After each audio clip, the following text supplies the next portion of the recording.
I'm a guy that goes to the bench and I like to look at the stat sheet. I like to look at what I'm shooting from the field. Like I like to be super efficient. I'd be lying to say that I don't know how many points I have at any given moment. LeBron James just said the quiet part out loud, and I don't think people realize how big this is.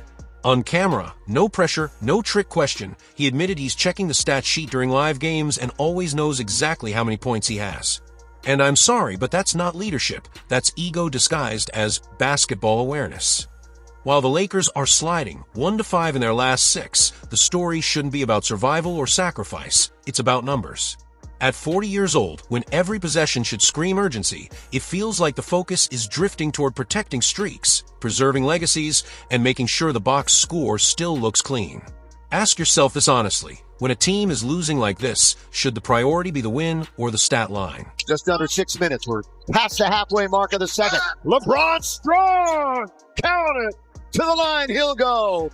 A few moments later.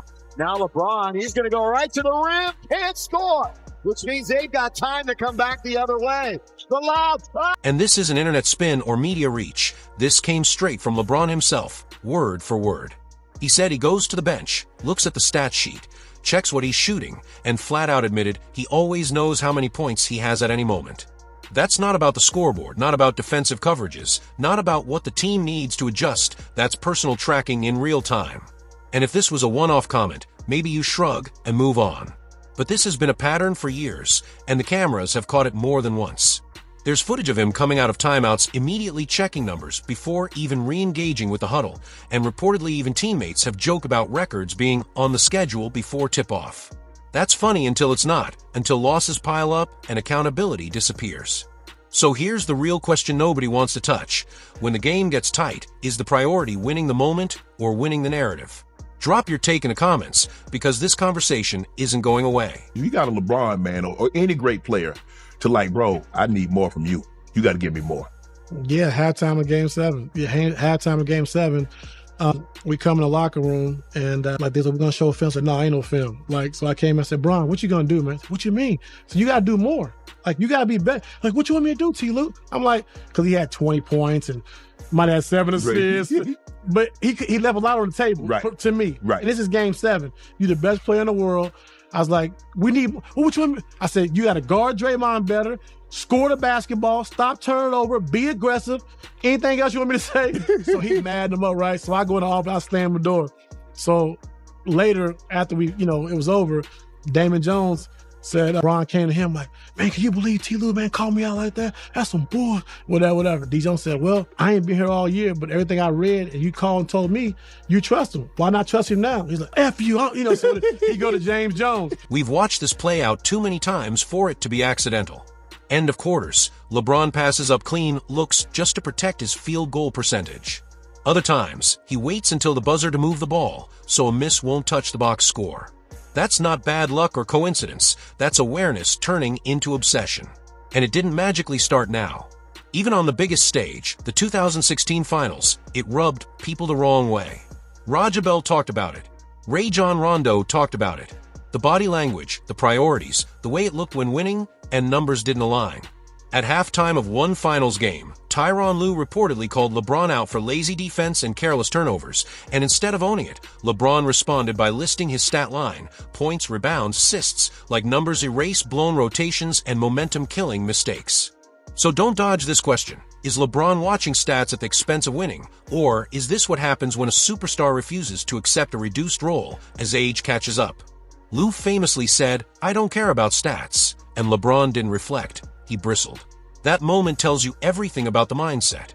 A player so tied to his numbers that accountability feels like disrespect. Back then, he could get away with it. He was still good enough to mask the damage. The stat obsession was annoying but not fatal. He could still flip a game on command. Now, completely different story. The clearest example came against Phoenix in a game that was already decided. Down 30. A blowout. Any rational star sits, accepts the loss, and thinks about the next one. Not LeBron. He stayed in garbage time doing exactly one thing: hunting buckets. No rallying, no defense, no urgency. Just chasing points to keep his double-digit scoring streak alive. And the moment he hit 10 points, he looked up at the scoreboard with visible relief, then immediately checked himself out. Let that sink in. The game didn't matter. The score didn't matter. The embarrassment didn't matter. Only the streak did. And that mindset is bleeding into every part of how he plays now, and it's actively hurting the Lakers. Let's talk defense because this part gets ignored. LeBron James is statistically one of the worst defenders in the league right now. Not bad for his age. Not slightly declining. One of the worst, period. And no, age isn't an excuse here. He can still jump. He can still slide. He can still explode when he wants to. The problem is effort. Defense doesn't pad legacies. It doesn't juice debates. So instead of getting back, he cherry picks. He leaks out early, skips rotations, and waits for easy runouts. Fans point to his fast break points and say, see? Still elite. But context matters. Those points often come from abandoning defense and leaving teammates scrambling.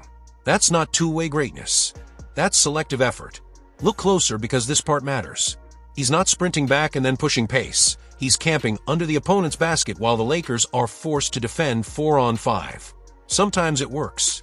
He gets a dunk, the highlight looks clean, social media eats it up. Most of the time, the pass never comes and the Lakers are compromised. There's literal footage of LeBron standing under the opposing rim for 13 full seconds while his team defends without him. 13 seconds of a possession where the Lakers are shorthanded because he's waiting for free points that never arrive. That's not high IQ basketball. That's stat hunting. And it gets worse. There's also footage of him abandoning his defensive assignment just to position himself for a rebound. His man crashes, scores a putback, and nobody talks about it. Next possession, LeBron grabs the board, box score win.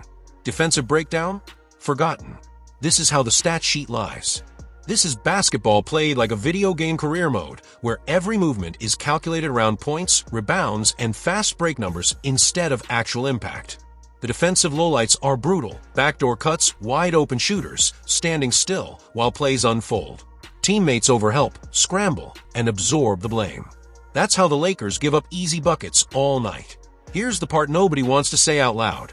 The Lakers are statistically better when LeBron is not on the floor. That's not opinion. That's on-off data. But LeBron will never accept a reduced role. He'll never come off the bench because that hurts legacy arguments and limits counting stats. So the Lakers are stuck. Running out a 40-year-old who won't defend, won't scale back, and plays like the stat sheet matters more than the scoreboard. If this breakdown is hitting different, hit subscribe because this is the stuff highlights won't show you. And the obsession doesn't stop on the court. It's bleeding into roster decisions and wrecking chemistry. Look at Austin Reeves.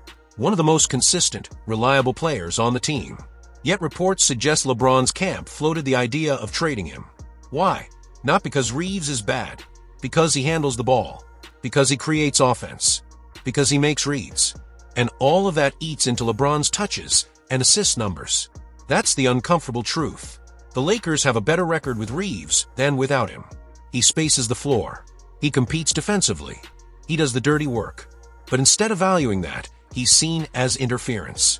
That's a superstar prioritizing numbers so blatantly that productive teammates become expendable. It goes even further. LeBron now picks and chooses games based on optics. He sits matchups where his numbers might dip, but stays in blowouts grinding for points. That's not load management, that's narrative management. He skipped the last All-Star game, yet now he's clearly pushing to make this one by protecting his scoring average. For what? What milestone is left? He's the all-time leading scorer. He's got rings. MVPs. Padding numbers at 40, while losing to rebuilding teams doesn't add to greatness. It chips away at it. But the obsession is baked in. Even when the data screams it's hurting the team, he can't stop. And the media helps hide it. Look at how box scores are presented after Lakers losses. Everyone else gets full efficiency numbers. LeBron gets points, rebounds, assists. No field goal percentage. No context. Because showing the full picture would expose games where he shoots poorly, defends worse, and finishes as a negative. That breaks the illusion. So the cycle continues, stat chasing, selective effort, narrative protection, and the Lakers keep losing. They just got blown out by Portland, one of the worst teams in the league. A rebuilding team playing for draft position walked in and controlled the game. That's alarming. Zoom out and it's uglier. 1-5 in the last 6. Outside of Milwaukee, these weren't competitive. These were demolitions, games over early.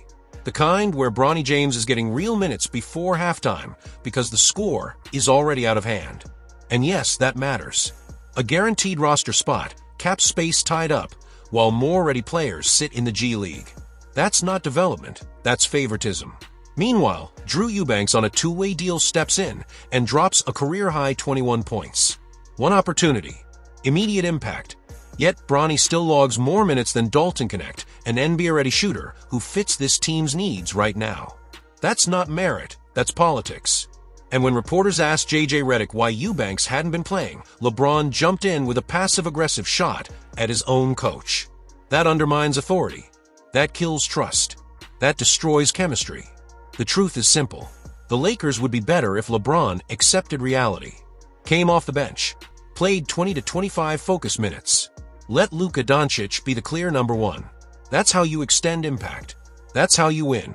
But ego, legacy protection, and stat obsession won't allow it. So this season is headed exactly where it looks: dysfunction, losses, and excuses. 3 more months of a 40-year-old chasing numbers while the team fights to avoid the play-in. And we can't pretend this is speculation anymore. LeBron admitted it himself. He watches his stats. He knows his numbers at all times. And the evidence shows that obsession is rotting the Lakers from the inside. So I'll ask you straight, would this team be better if LeBron came off the bench, or is it already cooked no matter what? Drop your real take in the comments. Share this. Subscribe.